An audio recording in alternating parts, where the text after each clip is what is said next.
നേതാക്കൾ പേടിക്കുക എന്ന് പറഞ്ഞാൽ ഞങ്ങൾ പലവട്ടം പറഞ്ഞിട്ടില്ലേ. നേതാക്കൾ പേടിക്കുന്നത് വേറൊന്നും കൊണ്ടല്ല. ഇയാളുടെ ഒരു നേതാവ് ഹെഡ്മാഷായിട്ടുള്ള ആളാരാ? ഇയാളിനെ MLA ആക്കാൻ പത്തനംതിട്ടയിൽ നിന്ന് ക്ഷണിച്ചു കൊണ്ടുവന്ന ഷാഫി പറമ്പിലാണ് അല്ലേ? ഷാഫി പറമ്പിലെ ഞാൻ വെല്ലുവിളിക്കുന്നു. ഈ രാഹുൽ മാങ്കൂട്ടം ചെയ്തതിൽ ഒരു തരത്തിലും ഞാൻ അംഗീകരിക്കില്ല. അയാളെ കോൺഗ്രസിൽ നിന്ന് പുറത്താക്കിയത് ശക്തമായ നടപടി ഇനിയും വേണം, അവൻ രാജിവെക്കണമെന്ന് പറയാൻ ഏതെങ്കിലും തരത്തിൽ ഷാഫി പറമ്പിൽ തയ്യാറാവുമോ? തയ്യാറാവില്ല. കാരണം എന്താ? കൂട്ടുകച്ചവടമാണ് ഈ കാര്യത്തിൽ കൂട്ടുകച്ചവടമാണ്.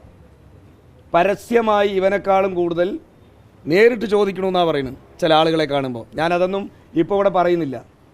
എങ്ങനെ ഒരു രാഷ്ട്രീയ പ്രവർത്തനം പ്രത്യേകിച്ച് കേരളീയ സമൂഹത്തിൽ നടത്തുന്ന പൊതുപ്രവർത്തകരായ ഞങ്ങളെപ്പോലുള്ളവർക്ക്, ഞങ്ങളൊക്കെ ഇങ്ങനെ പൊതുപ്രവർത്തനം നടത്തുമ്പോൾ എങ്ങനെ ഇത് ഞങ്ങൾക്ക് സത്യം പറഞ്ഞാൽ അതിശയം തോന്നുകയാണ്. ആലോചിക്കാൻ പോലും പറ്റാത്ത കാര്യമാണ്. നേരിട്ടൊരു നല്ല ആരെങ്കിലും ഒന്ന് നന്നായി കണ്ടാൽ എന്നാൽ പിന്നെ ബാംഗ്ലൂർ ട്രിപ്പ് അടിക്കുക എന്നാണ് ചോദിക്കുന്നത്. ആര്? ഹെഡ്മാസ്റ്റർ തന്നെ. അല്ല, ഹെഡ്മാസ്റ്റർ എന്ന് പറഞ്ഞു കഴിഞ്ഞാൽ നിങ്ങൾ പറഞ്ഞോ, ഹെഡ്മാസ്റ്റർ തന്നെ അത് തന്നെ ചെയ്യാണ്.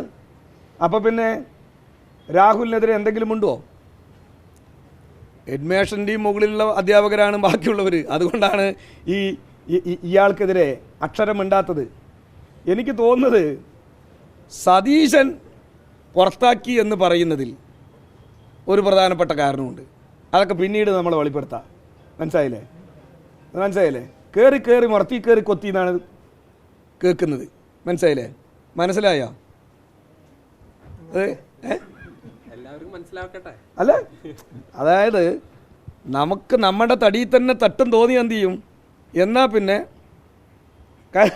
കാരണം ഈ രൂപത്തിലുള്ള ഇടപെടലാണ് പൊതുവെ കോൺഗ്രസിൻ്റെ നേതൃത്വം. അവരിങ്ങനെയെല്ലാം ലൈംഗിക അതിക്രമം ചെയ്യുന്നവർക്കെതിരെ വാക്കനക്കാൻ ഒരു ഘട്ടത്തിലും തയ്യാറാകില്ല. നിങ്ങൾ ആലോചിച്ച് നോക്കൂ.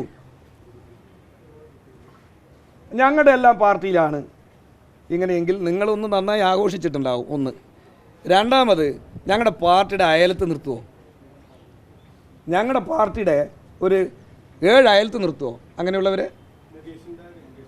അല്ല, ഞാൻ പറയണത് നിങ്ങൾ ഈ ഏതോ കാലത്ത് പാർട്ടിയുടെ എന്താ പറയുക സ്ഥാനാർത്ഥിത്വം അല്ലാത്ത കാലത്തുള്ള കാര്യങ്ങളെക്കുറിച്ച് നിങ്ങൾ ഇതിനെയും സമാനവൽക്കരിക്കേണ്ട. മുകേഷ് എന്ന് പറയുന്ന ഒരു പ്രത്യേക മേഖലയിലെ സിനിമാ മേഖലയിൽ നിന്ന് ആ രംഗത്ത് നിന്ന് ഒരു സ്വതന്ത്ര സ്ഥാനാർത്ഥിയായി അല്ലെങ്കിൽ CPM സ്ഥാനാർത്ഥിയായി മത്സരിക്കുന്നു. എൻ്റെ അറിവ് ശരിയാണെങ്കിൽ അയാൾ പാർട്ടി മെമ്പറൊന്നുമല്ല. മനസ്സിലായില്ലേ?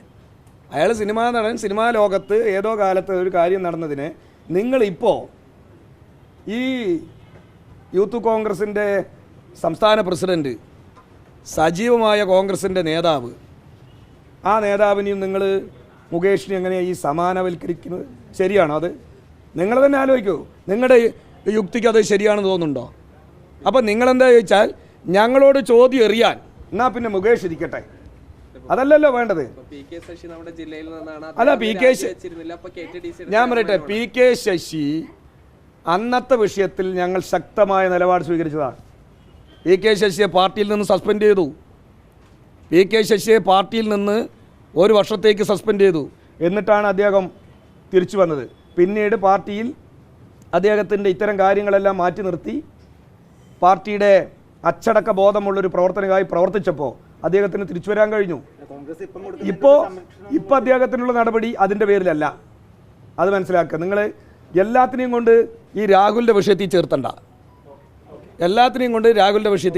കേട്ടോ.